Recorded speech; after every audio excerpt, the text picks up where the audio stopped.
Hello बच्चों, welcome to social science with Rinki. कैसे हैं आप? उम्मीद करती हूँ आप सभी अच्छे होंगे। आज जो हम इस वीडियो में देखने जा रहे हैं वो एक नया चैप्टर स्टार्ट करने जा रहे हैं। हमारा जो आज का चैप्टर है वो है 7th क्लास की हिस्ट्री, और हिस्ट्री का जो चैप्टर है वो सेकंड देखेंगे। पहला हम चैप्टर देख चुके हैं 7th क्लास की हिस्ट्री, और हिस्ट्री का चैप्टर सेकंड है राज्य और उनके नए राज्य।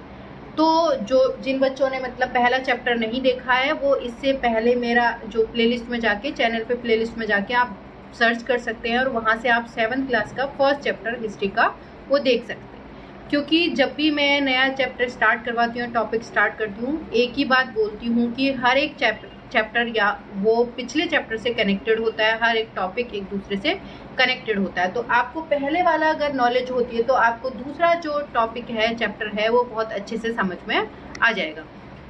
तो आइए वापस से आते हैं हमारे जो टॉपिक पे।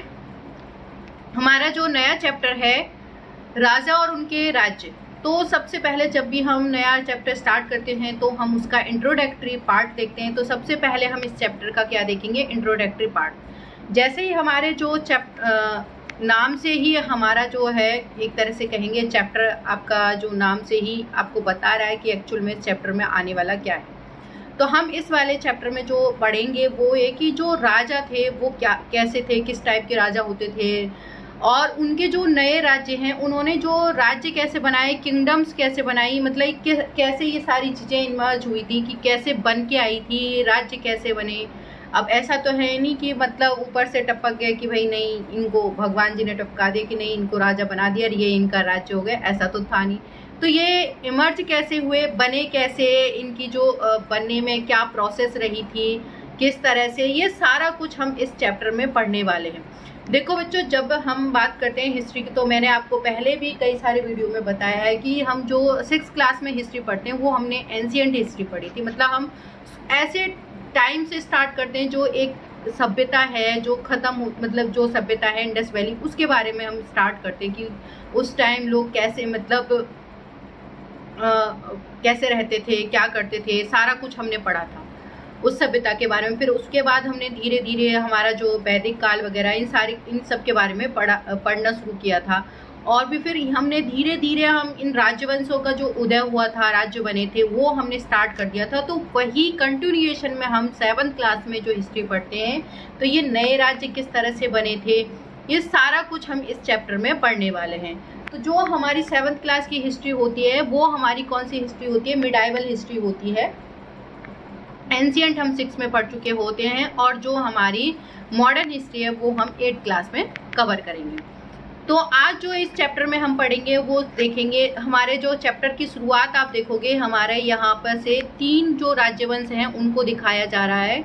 वहाँ से आपका जो चैप्टर स्टार्ट हो रहा है कि एक मैप में आपको 3 राजवंश, बड़े बड़े राजवंश आपको दिखाए जा रहे हैं, राज्य दिखाए जा रहे हैं। तो यहाँ पर जो आपके गुर्जर प्रतिहार हो गए, चहमान हो गए, इनका मतलब क्या था, शासन था, कौन सा एरिया, कितना एरिया ये कवर कर रहे हैं। दूसरा यहाँ हम देख रहे हैं इधर साउथ की तरफ आपका जो देख रहे हैं राष्ट्रकूट हो गया, आपका मालखेत या मालाखेत जिसे कहते हैं वो हो गया आपका।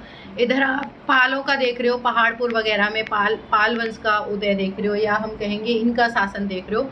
तो ये 3 बड़े वाले जो आपके क्या थे, साम्राज्य थे, तो इन्होंने किस तरह से वर्क किया, यहाँ पर किस राजा का मतलब शासन था, किस राजवंश का उदय कैसे हुआ, ये सारा कुछ हम इसमें कवर करेंगे इस चैप्टर में। तो आपके चैप्टर की शुरुआत यहीं से होगी और हम कुछ इन पे डिस्कशन करेंगे। उसके बाद हम ये देखेंगे कि ये जो नए राजवंश थे इनका उदय कैसे हुआ, मतलब किस तरह से इन्होंने बनना शुरू हुआ, कि शुरुआत में कैसे राजाओं की मतलब क्या पावर होती थी, ये सारा कुछ देखेंगे इस वाले चैप्टर में। और उसके बाद हम जो देखेंगे जो राज्यों में है वो प्रशासन कैसे चलता था।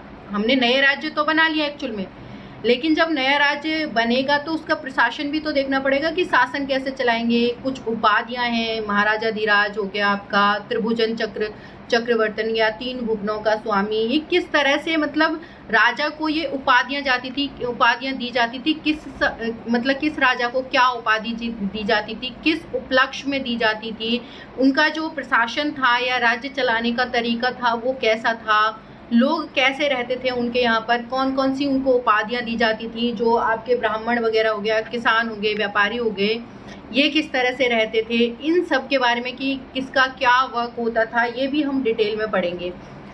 फिर यहाँ हम कुछ करों के बारे में बात करेंगे। कम से कम यहाँ पर आपको दिखा रखा है 400 करों की बात कर रखी है। इतने टाइप के कर होते थे, मतलब हर टाइप के अलग अलग कर होते थे, हर चीज़ पे कर लगा रहे हैं आपके, जो मतलब श्रम पे भी टैक्स लग रहा है, पता नहीं बहुत सारी खजूर या ताड़ के पेड़ पे चढ़ने या सीढ़ी का इस्तेमाल करने उस पर भी टैक्स, मतलब हर एक छोटी से छोटी चीज़ पे क्या लग रहा है आपका टैक्स। जैसे आजकल क्या लगता है, जीएसटी लगता है ना, उसी टाइप से वहाँ उस टाइम मतलब 400 कर, मतलब आप सोच के देखो कि 400 टाइप के कर होते थे, तो आप तो हर चीज़ में क्या है टैक्स ही पे करते रहोगे। तो उन करों के बारे में आप डिटेल में देखोगे कि ऐसे कौन कौन से कर होते थे या टैक्सेस होते थे उनके बारे में। फिर उसके बाद हम देखेंगे प्रशस्तियाँ और भूमि अनुदान। अब ये प्रशस्तियाँ क्या होती थी, ये सारा कुछ हम देखेंगे कि जो प्रशस्तियाँ होती थी उसमें जो राजा महाराजा होते थे उनके बारे में जानकारी होते थे। अब प्रशस्तियों में पता है सबसे एक इम्पॉर्टेंट बात ये होती थी कि इनकी प्रशस्तियाँ जो लिखाई जाती थी वो इनकी तारीफ में ही होती थी एक्चुअल में राजाओं की, क्योंकि लिखवाता कौन था, राजा महाराजा लिखवाते थे, तो वो क्या लिखवाएंगे, अपनी तारीफ ही लिखवाएंगे। ऑब्वियसली अपनी जो कोई गलत गाता है उसको तो नहीं लिखवाएंगे, क्या करेंगे, अपनी तारीफ ही करेंगे। तो प्रशस्तियाँ राजाओं के द्वारा लिखवाई जाती थी, तो उनकी तारीफ में ये लिखी जाती थी। उनके जो राज दरबारी या कवि वगैरह होते थे वो ये काम लिखने का काम करते थे। भूमि अनुदान, जो राजा है वगैरह जो भूमि अनुदान में देते थे, मतलब दान में देते थे, उनका रिकॉर्ड, किसको कौन सी भूमि अनुदान में दी जाती थी, मतलब जो मंदिरों को देखते थे वो पंडित, उनको कौन सी अनुदान किया जाता था या उसको कौन सा दान कहा जाता था।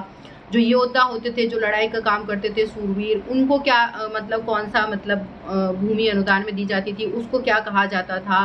या कोई काम कर रहा है, उनकी हेल्प कर रहा है, उसमें उनको क्या दिया जाता था। तो इस टाइप की हम क्या हैं वो देखेंगे कि दान जो दिया जाता था उनके। नेक्स्ट जो टॉपिक हम देखेंगे उसमें देखिए नागभट्ट की जो उपलब्धियां हैं, कि जो नागभट्ट था वो कौन था, उसकी क्या उपलब्धियां थी, इनके बारे में भी हम इस चैप्टर में डिस्कस करेंगे। यहाँ आपको ये एक उसकी पिक्चर दिखा रखी है, संस्कृत में लिखा हुआ है, ये तमिल में एक ताम्रपत्र उसका संग्रह है उसमें दिखा रखा है। ये आपको यहाँ पर दिखेगा, ये हैंगर टाइप का, हुक टाइप का, इसमें ये क्या है ताम्रपत्र इसमें जुड़े हुए हैं या हम कहें अटैच्ड हैं। तो इसके बारे में ये ताम्रपत्र क्या होते थे, इनकी इम्पोर्टेंस क्या थी, ये क्यों लिखवाए जाते थे या किसके द्वारा बनवाए जाते थे, ये सारा कुछ भी हम इस चैप्टर में ही डिस्कस करने वाले हैं। अगला है हमारा जो भूमि के साथ क्या क्या दिया जाता था, मतलब जो अनुदान दिया जाता था, भूमि जो दान में दी जाती थी, उसके अलावा भी क्या और चीज़ें दान में दी जाती थी, और अगर दी भी जाती थी तो क्या दी जाती थी, किनको दी जाती थी, ये सारा कुछ भी हम इस टॉपिक में या इस चैप्टर में कवर करने वाले हैं। धन के लिए युद्ध, अब ये देखेंगे आप, देखो शुरुआत में जब आपने 6th क्लास की हिस्ट्री पढ़ी थी तो उसमें आपने देखा ना कि शुरुआत में जो आर्यंस थे या वैदिक काल की जब हम बात करते हैं तो हमने वैदिक काल में क्या पढ़ा था, वॉर किसके लिए हो रहे थे, वॉर ज़्यादातर किसके लिए, जो मवेशी वगैरह के लिए हो रहे थे, कैटल्स के लिए हो रहे थे। लेकिन अब आप यहाँ देखोगे जो वॉर है, वो युद्ध है, वो धन के लिए होना शुरू हो जाएंगे। लोग मतलब बहुत ज़्यादा से ज़्यादा धन इकट्ठा करने की कोशिश करेंगे, क्यों, धन से उन्हें उनको पावर आएगी, इस वजह से वो ज़्यादा से ज़्यादा जो जिसके पास ज़्यादा धन होगा वो उतना ही क्या होगा, पावरफुल होगा। तो यहाँ धन के लिए कुछ युद्ध होंगे, उनके बारे में भी हम पढ़ेंगे कि कौन कौन मतलब युद्ध कैसे आपस में जो राजवंश है उनमें युद्ध हुआ था। ये जो आपके गुर्जर प्रतिहार हो गए, पाल हो गए, चौहान हो गए, चहावान हो गए, जिनको बाद में चौहान कहा गया था, कैसे युद्ध हुआ, क्यों हुआ, मतलब कई सारे मंदिर लूटे गए थे, वो किसके द्वारा लूटे गए थे, क्यों हुई, या सारी चीज़ें, ये सब कुछ भी हम इस चैप्टर में ही पढ़ने वाले हैं।